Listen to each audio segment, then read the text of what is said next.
Donc, bonjour à tous. Donc, on reprend aujourd'hui ce soir les webinaires du label EQRS. Et donc, ce soir, sujet d'actualité, en tout cas de saison, comment optimiser la gestion de l'eau dans une exploitation équine. Alors, je vais commencer rapidement en représentant rapidement le label EQRS pour ceux qui ne connaissent pas. On va voir ensemble comment optimiser la gestion de l'eau. Et ensuite, ce sera Victoria d'Eco-Écurie qui nous précisera et qui interviendra sur des techniques plus précises. Donc, je commence. N'hésitez pas après à poser des questions ou dans le chat ou avec le son, tout simplement. Alors, rapidement, donc, qu'est-ce que le label EQRS? Donc, le label EQRS, en fait, il est né d'un renforcement des exigences réglementaires et sociétales en matière d'environnement et de bien-être animal. Et du coup, l'idée, c'était de créer un outil pour les professionnels de la filière équine pour les aider à améliorer leurs pratiques en faveur de l'environnement et du bien-être. Donc, EQRS, ça vient de Equus, cheval, simplement, et RES pour respect de l'environnement. Donc, tous les établissements équins, quels qu'ils soient, peuvent être labellisés, quelle que soit leur activité, leur taille et leur localisation. Donc, parmi les labellisés, on va avoir des entraîneurs, des éleveurs, des centres équestres, des écuries propriétaires, mais on a aussi une modalité pour les hippodromes et les événements. Et donc, c'est le premier label en France sur ces deux thématiques. On a aujourd'hui 190 structures labellisées réparties sur l'ensemble du territoire et une quinzaine d'évaluateurs dans toutes les régions pour répondre aux différentes demandes. Et donc, le label EQRS s'appuie sur un certain nombre d'engagements. Donc, on a le bien-être animal, évidemment, mais aussi tout ce qui va être entretien des paysages, préservation de la biodiversité, recyclage des déchets, économie d'énergie et économie d'eau. Et c'est aujourd'hui la thématique que l'on va creuser ensemble. Donc, je vais passer directement à la suite sur comment optimiser la gestion de l'eau sur nos exploitations.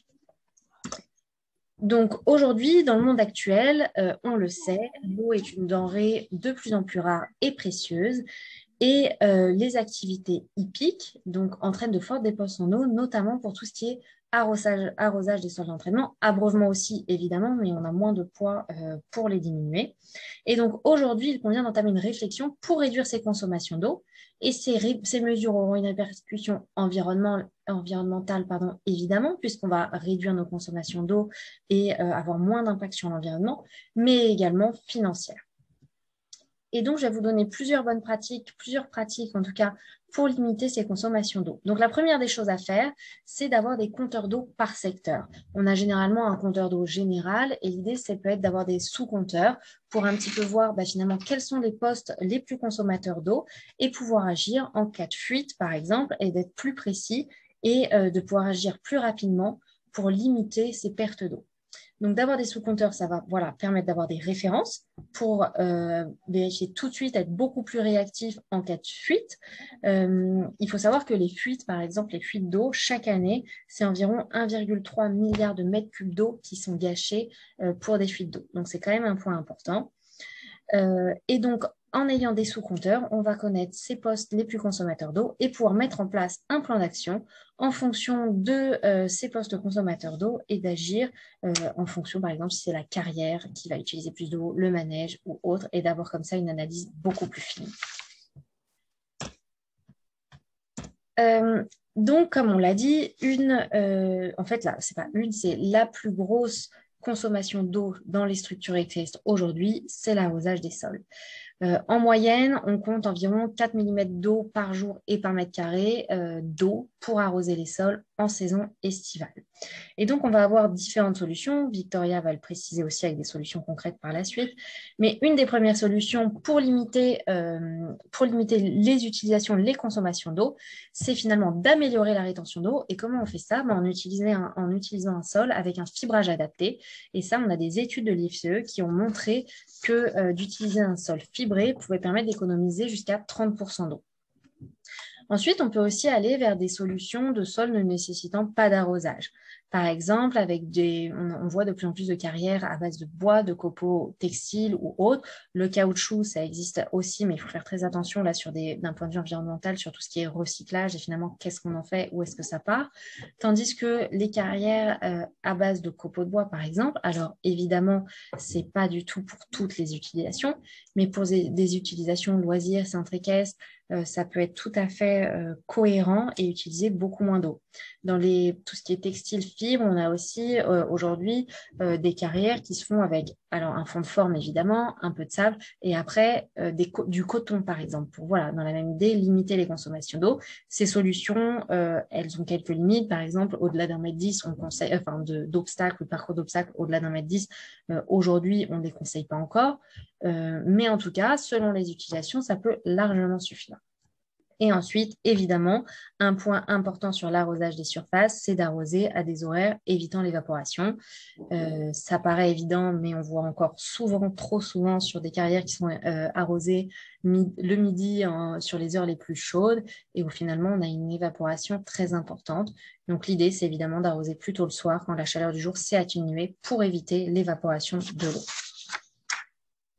Ensuite, un des postes consommateurs d'eau, c'est évidemment l'abreuvement des chevaux. Là, comme je disais en introduction, on va finalement avoir moins de poids puisqu'on ne peut pas tellement réduire ses consommations d'eau. Il faut savoir que la consommation d'eau des chevaux, elle est variable en fonction du stade physiologique du cheval, de l'activité du cheval, de la météo évidemment, et de l'alimentation. On compte environ entre 15 et 65 litres d'eau par jour et par cheval. Donc, si on fait le petit calcul rapide, si on a 50 chevaux, on arrive très vite à 730 mètres cubes. Donc, c'est vraiment une consommation d'eau qui est importante, mais vitale, donc on ne peut pas la diminuer. Par contre, on va voir ça un petit peu par la suite, il est possible de récupérer les eaux de pluie, que ce soit pour l'abreuvement, ça je vais le détailler un petit peu après, mais aussi pour l'arrosage des carrières. Donc, en fait, la récupération des eaux de pluie, ça permet finalement de répondre à une partie des besoins en eau sans dépense d'eau supplémentaire pour l'exploitation. Et aujourd'hui, quand on voit que voilà, on a des problématiques de sécheresse, des problématiques, des fois, on nous limite à ne pas utiliser autant d'eau qu'on le souhaiterait, c'est vraiment une des solutions qui est intéressante écologiquement et économiquement. Et donc, voilà, il est assez facile et économique de récupérer les eaux de pluie, que ce soit pour l'arrosage des pistes, pour le lavage des installations. Et il existe différents types de citernes qui permettent de récupérer les eaux de toiture. Victoria nous en parlera aussi par la suite. Donc, voilà un petit schéma. Je pense que Victoria, ça aussi, nous le détaillera. Mais voilà, l'idée, c'est vraiment, on a la chance dans la filière équine d'avoir des surfaces de toiture importantes, que ce soit les manèges, que ce soit les écuries. Et l'idée, c'est vraiment de pouvoir récupérer l'ensemble de ces eaux de pluie, de ces toitures, de les récupérer. Donc, putain, ça a commencé. Dans une citerne. S'il vous plaît, si vous pouvez juste couper vos micros, ce serait parfait. Dans une citerne, dans un bassin ou autre, et ensuite pouvoir la réutiliser pour les besoins de l'exploitation. Et donc, comment calculer la ressource en eau disponible sur les toits? Donc, la première chose à faire, c'est de chercher sur Internet la pluviométrie annuelle pour votre situation géographique. Donc, de regarder un petit peu, ça, vous pouvez le retrouver simplement sur Google, et on retrouve la pluviométrie annuelle. Ensuite, on va calculer la surface de toiture de nos bâtiments. Donc, ça correspond approximativement à la surface au sol des bâtiments. Par contre, il faut prendre en compte un coefficient de perte qui est dû à l'évaporation et qui va être différent selon le type de toiture. Donc, ça, on pourra alors vous le remettre en replay ou vous l'envoyer. Mais si c'est une toiture en ardoise, en zinc, en tuile ou un toit plat, on ne va pas du tout avoir le même coefficient d'évaporation. Évidemment, pour un toit plat, on va avoir plus d'évaporation que pour une toiture classique en ardoise. Et donc, à partir de ces trois indicateurs, on obtient la capacité de récupération des eaux de toiture en multipliant ces trois données. Et donc, pour que vous ayez un peu une idée concrète et un témoignage, on a une structure qui est labellisée QRS qui a mis en place un système de récupération des eaux de ces toitures. Alors, ils ont beaucoup de toits et parce qu'ils organisent très régulièrement des compétitions. Donc, ils ont des gros besoins en eau pour l'arrosage de leurs pistes. Donc, ils ont environ 8500 mètres carrés de toiture. Toutes les eaux de ces eaux de toiture sont récupérées dans un bassin de rétention qui fait 1500 mètres cubes. Et ensuite, cette eau, elle est utilisée pour l'arrosage des carrières et des manèges et ils sont quasiment autonomes en termes d'utilisation. Donc, pour eux, c'est vraiment une vraie ressource d'économie d'eau et donc d'argent. On a une autre structure qui est labellisée, qui en plus des mètres carrés de toiture, en tout cas des eaux de récupération à partir des toits, elle récupère aussi tout ce qui est eau de drainage des carrières. Et là, pareil, tout va dans un bassin et tout est réutilisé ensuite pour l'arrosage. En fonction de sa localisation, ça, évidemment, on ne peut pas forcément être autonome, mais en tout cas, ça permet quand même d'assurer l'arrosage une bonne partie de l'année grâce à l'utilisation de l'eau de pluie. Pour ce qui est de l'abreuvement, alors là, il faut faire attention à tout ce qui est système de gouttière, stockage, et la qualité de l'eau, finalement, dépend de ce que l'eau va rencontrer sur son trajet. Il faut savoir que l'eau de pluie est déminéralisée. Ça, c'est aussi important. Donc, ce qui est important, c'est de nettoyer régulièrement, que ce soit les gouttières, les cuves de stockage, s'il y en a. Là, sur la photo, c'est en direct, mais de bien nettoyer tout ça. Et il faut savoir que la qualité de l'eau varie d'un jour à l'autre. C'est-à-dire qu'après, par exemple, des orages, on va avoir une eau beaucoup plus toxique que pendant une période où il pleut tous les jours. Donc, il faut éviter, dans la mesure du possible, d'éviter de prendre les pluies d'orage ou les premières pluies après sécheresse pour l'abreuvement des chevaux. Et donc, comme je le disais, on a une variation importante de la composition minérale de l'eau de pluie en fonction des conditions météo, en fonction de la saison. Et donc, en prenant ces précautions et en surveillant les chevaux, un abreuvement à l'eau de pluie est tout à fait possible. On a des structures qui préfèrent quand même, à partir de l'eau de pluie, avoir des systèmes de filtration, que ce soit des filtrations à UV, des filtrations physiques. Voilà, on a plusieurs possibilités. Tout est possible en fonction de la qualité de son eau, de la qualité de ses canalisations et de ce qu'on veut pour ses chevaux. Pour diminuer l'utilisation de l'eau, on va aussi chercher à favoriser des équipements peu consommateurs. Alors, c'est des choses très simples, mais qui peuvent, l'une plus l'autre, peuvent avoir un impact. Par exemple, sur la douche, c'est de mettre un pistolet pour avoir plus de pression sans utiliser plus d'eau et en diminuant le temps de la douche. Sur tout ce qui est machine à laver ou équipement qui utilisent de l'eau, plutôt utiliser des équipements de classe A qui peuvent permettre de diminuer jusqu'à plusieurs dizaines de litres par lavage. On a aussi en tête les nouvelles machines MyGroom, par exemple, à laver pour les structures équestres qui utilisent beaucoup moins d'eau que des machines à laver classiques. Et pour ceux qui accueillent du public, qui sont centres équestres, pensions ou autres, il est également possible d'installer des toilettes sèches à la place des toilettes classiques pour utiliser moins d'eau. Quand on s'intéresse à tout ce qui est consommation d'eau sur une exploitation équine, là on l'a dit, il y a tout ce qui est consommation, mais c'est très important aussi, je vais juste finir par ça quand même, d'avoir un œil sur la gestion des eaux usées. Finalement, il faut se poser la question de où partent nos eaux sanitaires. Ça, c'est souvent, on le sait. Par contre, où partent les eaux de douche où sont lavés les chevaux? Est-ce que ça part dans les canalisations et ça rejoint les eaux des sanitaires? Est-ce que ça part, on ne sait pas où? Est-ce que ça part dans un fossé ou dans un ruisseau? Et là, on va avoir un vrai impact sur l'environnement et des risques de pollution des écosystèmes. Et de la même façon, où partent les eaux de lavage des véhicules? Est-ce qu'on le fait en station et dans ce cas-là, c'est récupéré? Est-ce qu'on le fait chez soi et on a finalement des fuites d'hydrocarbures qui se retrouvent dans le milieu, dans les rivières? Donc ça, c'est important. C'est important qu'il n'y ait pas de rejet direct dans les cours d'eau ou dans les plans d'eau. Et donc, pour ceux qui sont en train de refaire des projets pour tout ce qui est gestion des eaux usées, il y a des solutions écologiques qui existent, que ce soit du lagunage, de la phytoépuration ou fil planté avec des roseaux. Et là, on utilise des solutions naturelles, des filtres plantés pour relarguer l'eau finalement dans le milieu naturel après qu'elle ait été filtrée et finalement que les essences polluantes aient été captées. Donc, à retenir avant de passer sur des solutions plus techniques avec Victoria, la première des choses à faire, c'est de mesurer et de suivre sa consommation en eau. L'idée, c'est de connaître ses postes de consommation et de pouvoir ensuite agir en fonction des résultats, de pouvoir analyser ses consommations d'eau et d'agir en fonction des postes les plus consommation d'eau et ainsi aussi de faire attention aux fuites d'eau.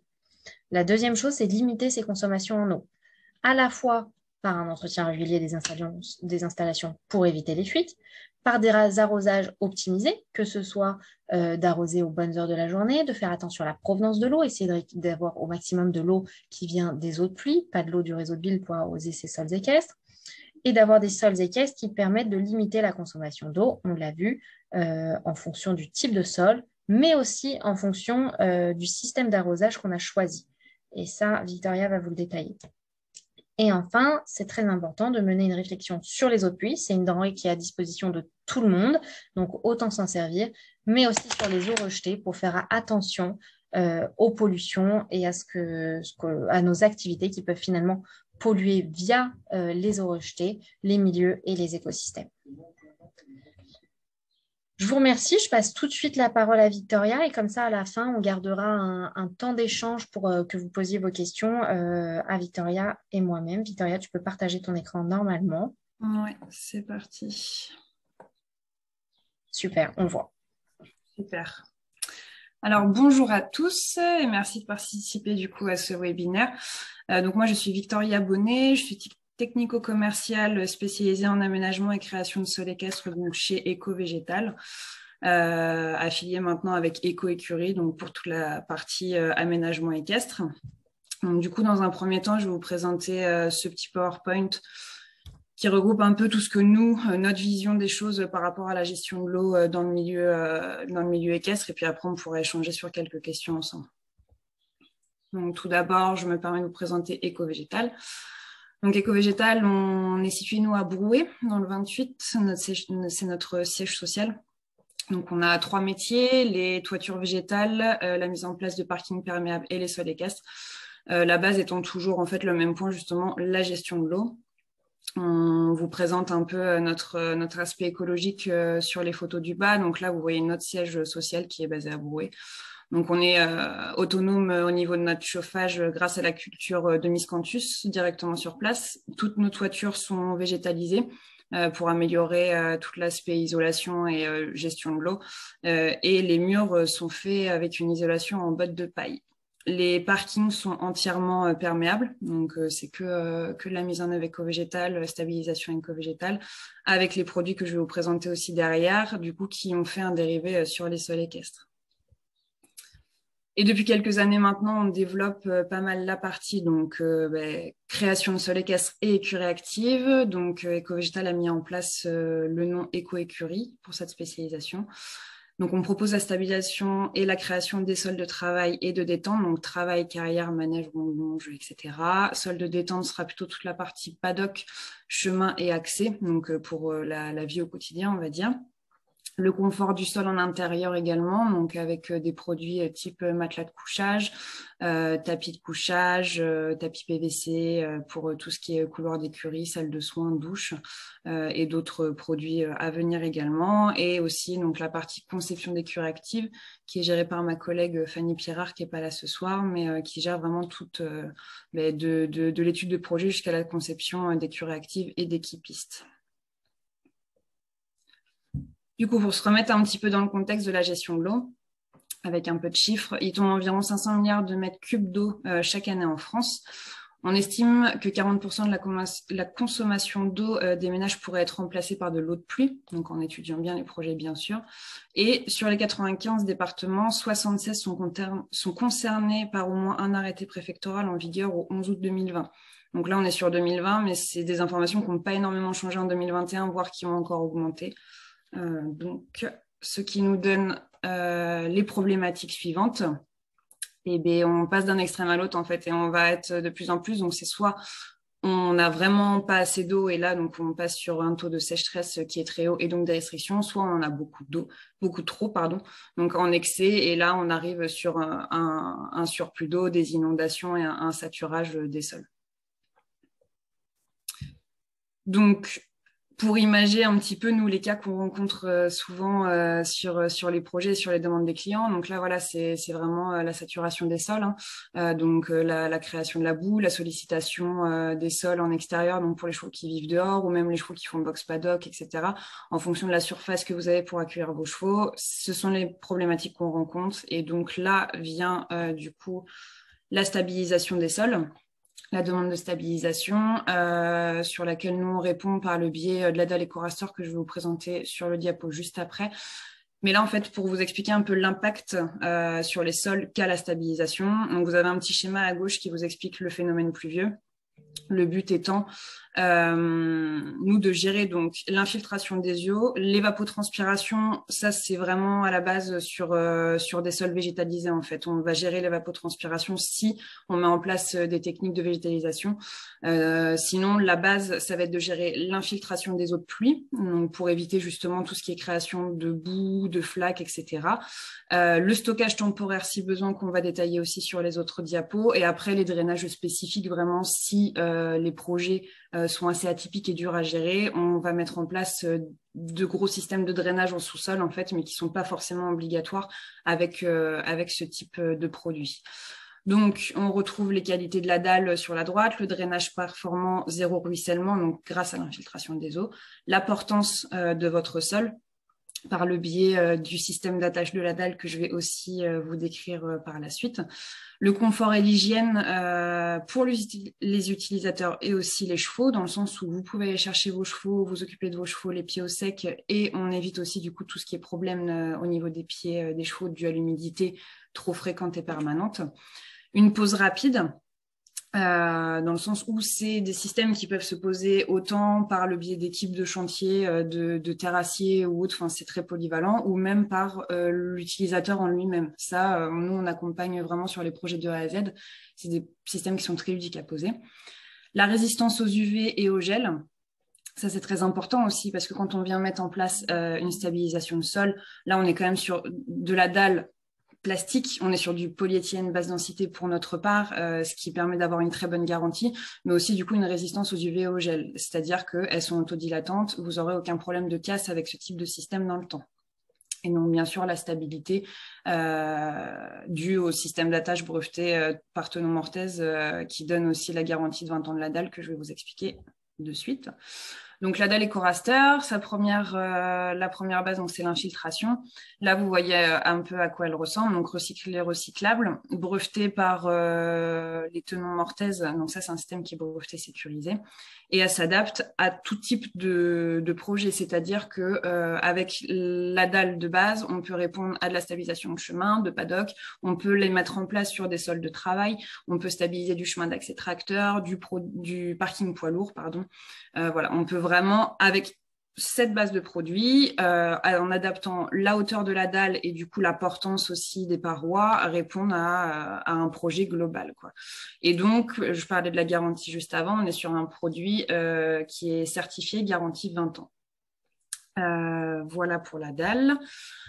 Ensuite, l'infiltration, premier point. Deuxième point, le stockage de l'eau. Donc ça, c'est possible par le biais de la dalle EcoRaster. Charlotte aussi en a parlé dans son PowerPoint. Et là, elle apparaît pas, mais il est possible de stocker de l'eau par le biais de fibres. Donc ça, pour les sols de travail.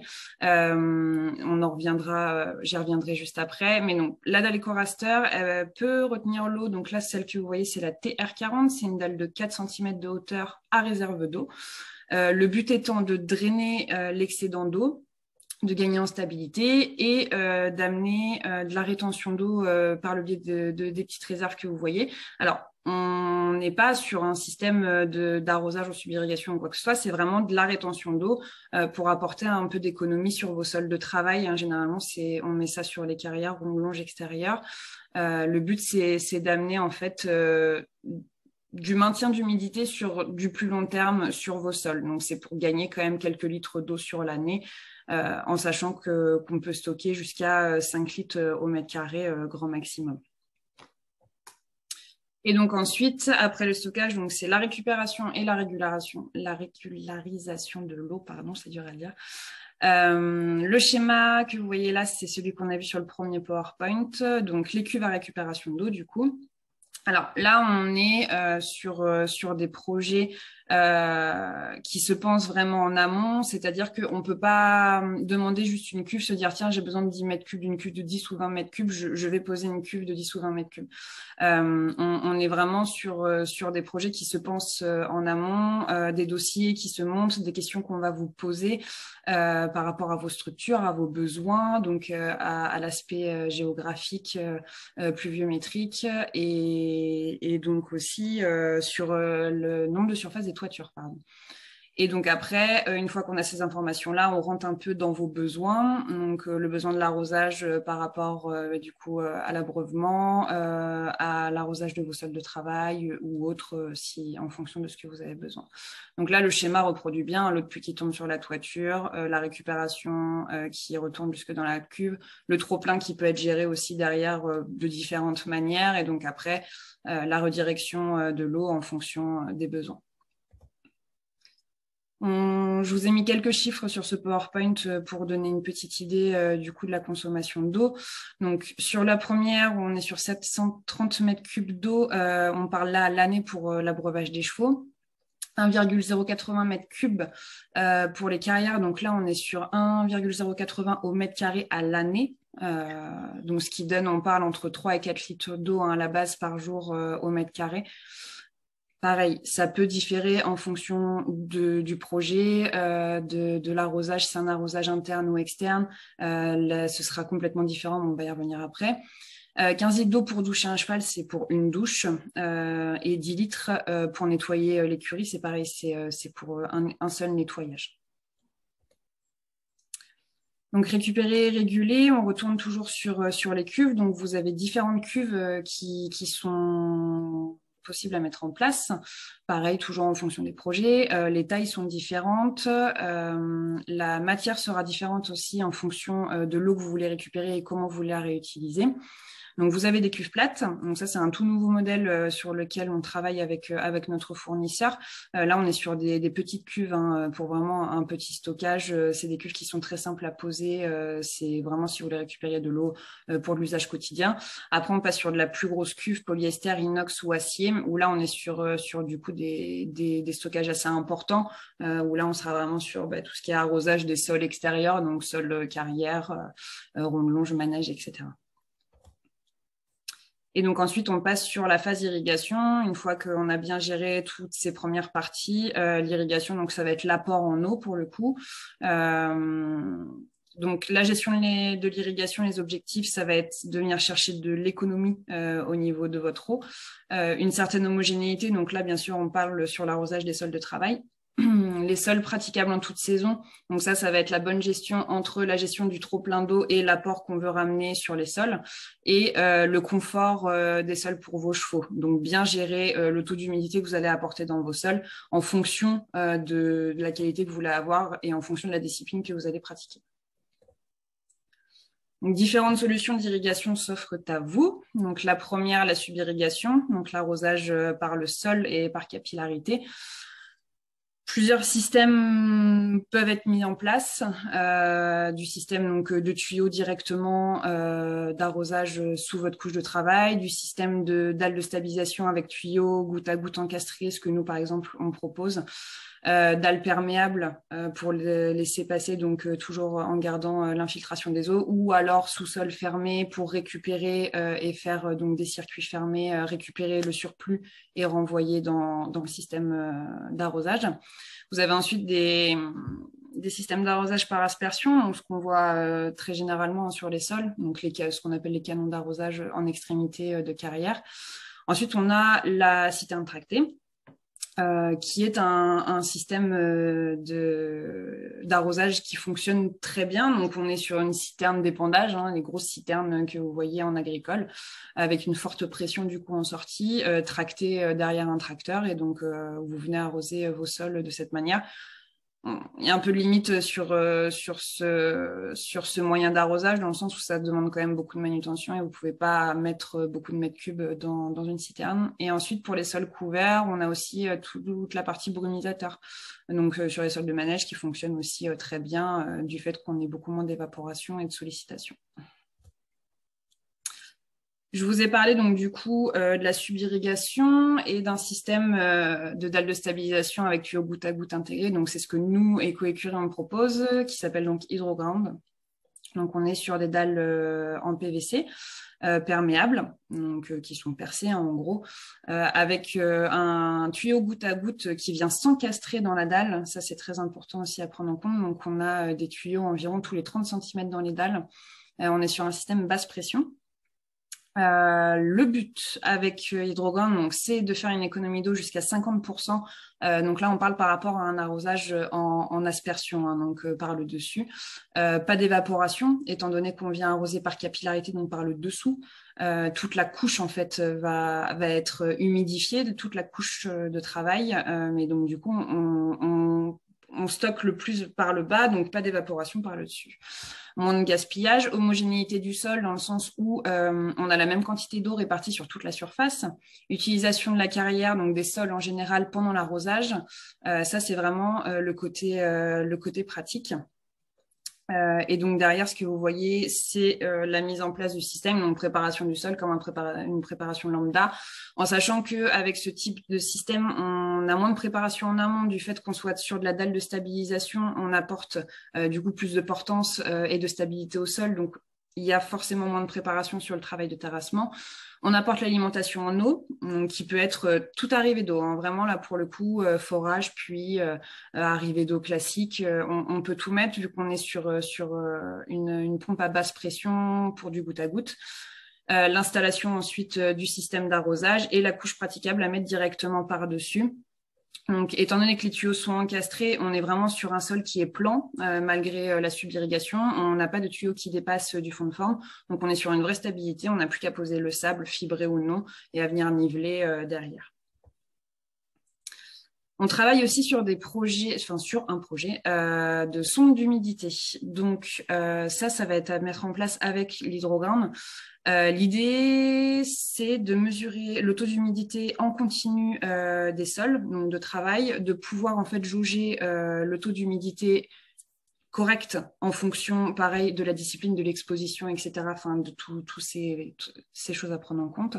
Optimiser donc la quantité d'eau à apporter.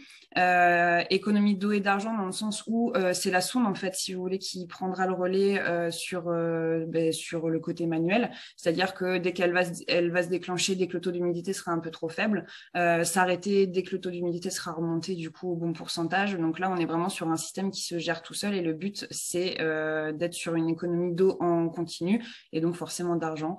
Gestion centralisée optimale de votre consommation d'eau dans le sens où vous avez toujours du coup un aperçu de l'eau que vous venez dépenser sur vos sols de travail et donc là on est sur une valeur juste en fait qui ne peut pas bouger.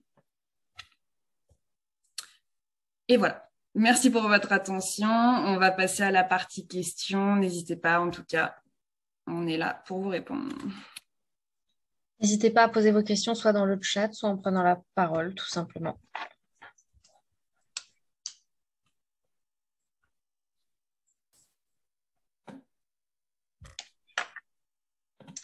Pas de questions, c'était hyper clair. Éventuellement, moi, j'aurais une question. Anne-Caroline Fabry. Oui. Si Bonjour. tout le monde m'entend, bonjour.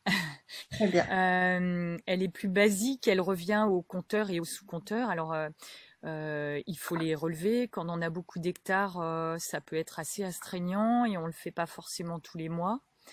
Et ma question, après avoir subi 2 fois un an d'intervalle, justement, des grosses fuites d'eau dans des champs, je pense que ça vient...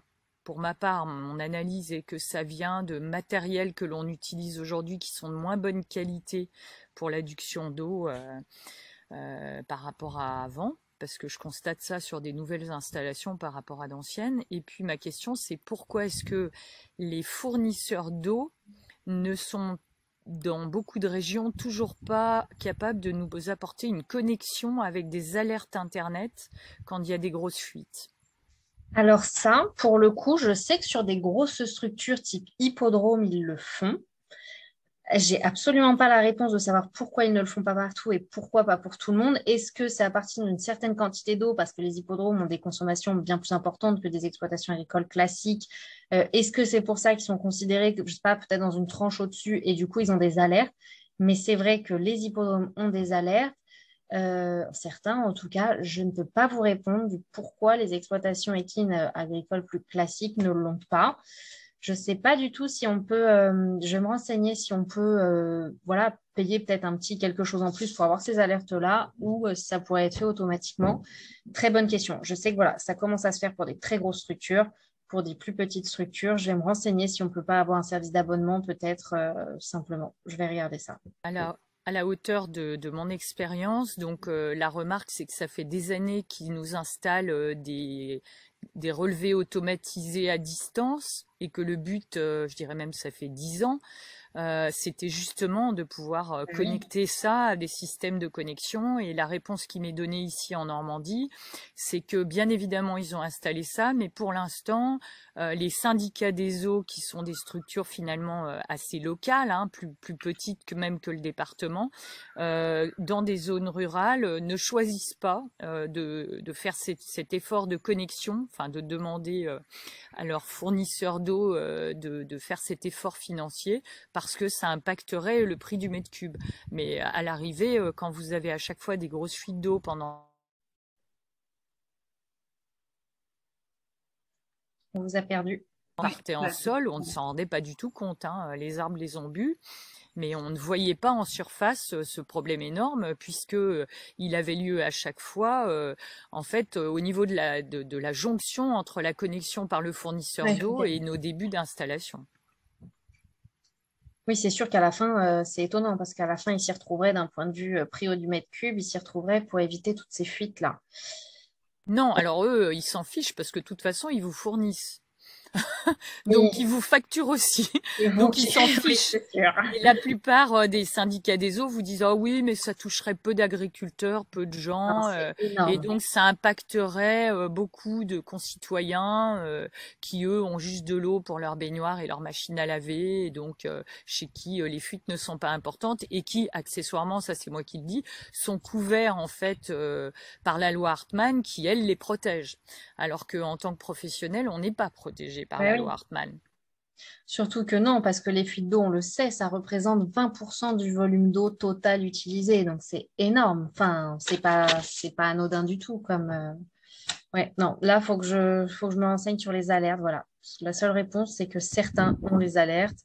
Est-ce qu'il faut l'abonnement, une quantité d'eau à l'année? Là, je ne peux pas vous répondre. Voilà, ou est-ce que ces hippodromes et grandes structures ont des systèmes connectés qu'ils arrivent à installer à un coût qui pourrait être acceptable pour nous, plus petites structures? Ça serait intéressant. Oui. Merci. Non, mais c'est très bien de faire le relevé parce que c'est vrai que moi, j'avais été contactée par Engie notamment pour ce genre de questions et c'est vrai qu'ils parlaient toujours des grosses structures, mais c'est vrai qu'il faudrait que j'ai aussi une estimation de prix pour des plus petites structures, pour des choses beaucoup plus facilement applicables sur des petites structures. Mais donc, c'est bien. Je vais relancer l'enquête. Merci beaucoup. Est-ce qu'il y a d'autres questions?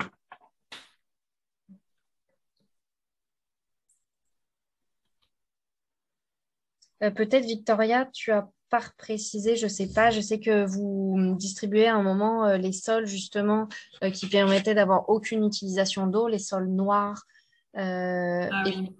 c'est pour ça tout à l'heure, moi je disais que sur des sols un peu type copeaux de bois ou complètement hors sable comme cela, est-ce que maintenant que vous avez eu l'expérience avec ces sols, est-ce que voilà, sur l'utilisation, pour moi, j'étais restée à si on saute au-delà d'un mètre 10, il faut éviter. Est-ce que c'est toujours le cas ou est-ce que ces sols ont évolué et maintenant c'est plus ouvert à plus d'utilisation? Alors, nous, ce qu'on proposait, c'était le sol donc, qui s'appelait Swing Ground.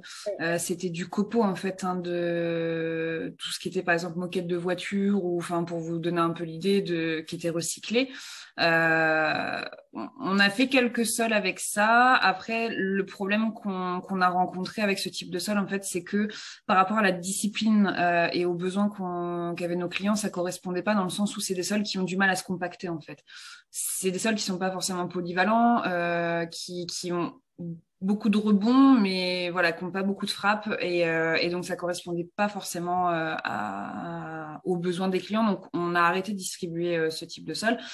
On travaille maintenant exclusivement avec une base toujours de microsable. Donc, on vient travailler sur des microsables siliceux. On essaye de faire une sélection de sables qui sont pas trop gourmands en eau. Donc, par exemple, moi, la plupart du temps, je travaille avec un microsable de Fontainebleau. Donc, c'est un siliceux en 0,1, donc en petite granulométrie, mais de couleur beige dans le sens où c'est pas un sable qui est lavé à 100%. Il y a une petite teneur en argile encore qui fait qu'il a une très bonne rétention d'eau de base. Et après, en fait, on vient travailler les sols en fonction de leur comportement avec un ajout de fibres. Donc, c'est de la fibre géotextile recyclée qui est très polyvalente dans le sens où on a de la fine fibre et du gros copeau pour amener et du liant et de la rétention d'eau au sol. Et après, on adapte le nombre de kilos au mètre carré pour justement travailler sur la texture, la rétention d'eau. Mais c'est vrai que nous, on travaille plus avec des sols en synthétique seul ou même végétal, donc copeaux ou autres. Après, voilà, moi, j'ai vu des pistes en copeaux végétal ou autres qui avaient une très, très bonne qualité de frappe, un très, très bon maintien, mais plutôt, du coup, copeaux végétal plus que copeaux synthétiques. Ouais. Et d'un point de vue environnemental, on s'y retrouve aussi mieux. Donc aussi beaucoup mieux que du copeau synthétique tout seul, en effet. Ouais. Ok, merci. Je t'en prie. Est-ce que vous avez d'autres questions? Éventuellement, moi je continue dans ma problématique personnelle de structure d'élevage. Je suis vraiment pas spécialiste, mais voilà, quel intérêt de poser des dalles plastiques comme ça pour stabiliser les sols, par exemple, autour des abris de prés, par rapport à une stabilisation effectivement imperméable qui serait, comme on le fait classiquement, une épaisseur de calcaire avec un sable par-dessus qui évidemment du coup n'absorbe pas sur cette surface autour des abris l'eau. Voilà, quel intérêt pour le confort des animaux, pour la stabilité du terrain, je vois pas. Enfin, voilà. Et le coût, le comparatif coût, mais voilà. Ouais, alors je vais vous répondre du coup. Vous avez déjà apporté une réponse, on va dire, à votre question dans le sens où une stabilisation classique par le biais de matériaux. Alors vous pouvez avoir des stabilisations sans dalles drainantes par le biais de matériaux drainants, c'est possible, sans forcément travailler avec du calcaire ou autres matériaux qui viennent très fort se compacter. En fait, il faut voir le côté durable. Les dalles de stabilisation, elles sont là pour déjà limiter tout ce qui est travaux de mise en place et terrassement. Vous allez avoir une grosse économie sur la mise en place de vos fondations, en sachant que sur du projet, par exemple, tour d'abri ou râtelier ou autre, où on a une sollicitation des chevaux qui n'est pas non plus trop importante. On vient vraiment travailler avec un lit de pose de 10 cm, on va dire, de grave. Et ensuite, on va venir installer la dalle avec un remplissage en sable. Donc voilà, on ne dénature pas le sol de base, même des sols argileux qui sont imperméables de base. On peut les travailler en limitant le coût de terrassement. Et donc ensuite, il faut voir le long terme. C'est-à-dire que la dalle, donc on a une garantie de 20 ans sur la dalle. Le but, c'est que le projet dure tout aussi longtemps. Le fait d'avoir un système d'attache qui est breveté et sécurisé, c'est pareil, on amène de la durabilité et de la stabilité. Vous n'avez pas de formation de trous, pas de formation de flaques, ni de déformation de sol. Vous n'avez pas le risque que vos chevaux aussi viennent chercher vos dalles. Donc, c'est-à-dire qu'une fois qu'elles sont clipsées, on a vraiment ce côté plan, en fait, la planéité du sol qui reste sur le long terme. Pas de risque au niveau sécurité. On vient aussi, donc, pour le confort du cheval, ça va être d'éviter d'avoir les pieds dans la boue et dans l'eau au quotidien. Donc, on évite tout ce qui est maladie, gale de boue ou autre. Et puis, enfin, même pour un confort, en fait, de tous les jours. Au niveau de tout ce qui est usure du pied, on peut avoir des chevaux ferrés comme non ferrés sur les dalles parce que du coup, enfin voilà, on rejoint l'usure du pied classique du cheval. Après, au niveau du remplissage de la dalle, il faut l'adapter en fonction du projet, c'est-à-dire que une dalle que vous allez vouloir, par exemple, nettoyer automatiquement avec un rabot, on va avoir du coup, désolée, je lis les trucs en même temps, du coup, ça me déconcentre, j'arrête de lire. On va avoir des dalles qui vont être remplies à fleurs. S'il y a des chevaux qui vivent pas forcément très bien sur des dalles remplies à fleurs, parce que du coup, c'est vrai qu'au niveau de la sollicitation des pieds, ça peut être un peu dur ou glissant ou autre. Et ben là, il va falloir prévoir une petite couche de sable, du coup, sur la dalle entre 4, 5, 6 cm. Enfin voilà. L'avantage de la dalle, c'est le drainage des sols, la stabilité sur le long terme, la facilité d'entretien, le confort du coup de l'utilisateur et du cheval, et surtout le long terme. Un sol que vous allez stabiliser de manière classique, même imperméable, donc où les eaux s'infiltrent pas, avec la sollicitation des chevaux, les vibrations, l'aspect climatique, ça va forcément, en fait, au bout d'un moment, se déformer. Vous allez forcément avoir de la création de trous, de flaques. Enfin, voilà, et donc, vous allez devoir y revenir. Si vous voulez garder un sol propre, stable, vous allez forcément devoir y revenir. Je vous dis une bêtise, au bout de 2, 3 ans, 5 ans, mais revenir travailler ce sol que vous n'aurez pas à faire, du coup, avec la dalle, étant donné que c'est du très long terme. Peut-être pour compléter, on a du coup fait un webinaire, vous pouvez regarder sur notre chaîne YouTube, il y a le webinaire sur la stabilisation des sols où on compare vraiment différentes solutions, notamment la solution des dalles, la solution de la stabilisation calcaire qui est plus simple et je crois qu'on avait aussi comparé la stabilisation à base de copeaux de bois ou ce genre de choses. Ouais. Vous pourrez le retrouver en ligne. Ouais, je pense que la vraie différence, effectivement, il y a une vraie différence de coût, mais c'est le côté infiltration des eaux, contrairement à une stabilisation calcaire qui peut très bien faire l'affaire, comme le dit Victoria, pendant quelques années. Mais on peut, selon comment c'est fait, on va aussi avoir finalement un stockage d'eau, ou en tout cas, l'eau va moins s'infiltrer ou moins directement, et l'eau va être rejetée ailleurs. Après, en fonction de son concept, de comment c'est fait chez soi et des moyens, ça peut très bien faire l'affaire. Mais le côté dalle, c'est le côté durabilité dans le temps où on n'y revient pas. Bah, c'est ça, durabilité dans le temps. Et puis, admettons, on stabilise une surface avec un calcaire compacté. Admettons, ça tient très bien, les chevaux y vivent très bien. Si à un moment donné, en fait, on n'a plus d'infiltration des eaux, c'est-à-dire que vous avez déplacé le problème. La zone qui va être stabilisée, vous n'allez pas avoir d'infiltration. Donc, les eaux vont ruisseler et vont se déverser, en gros, vers la zone en terre végétale. Du coup, vous allez avoir en bordure de votre zone calcaire. Là, les chevaux, ils ont une idée de venir piétiner cette zone-là où ils ont envie de passer, je sais pas, 10 jours d'affilée à cet endroit-là parce qu'ils ont décidé. Vous déplacez du coup le problème. Donc, vous allez avoir envie de stabiliser encore plus.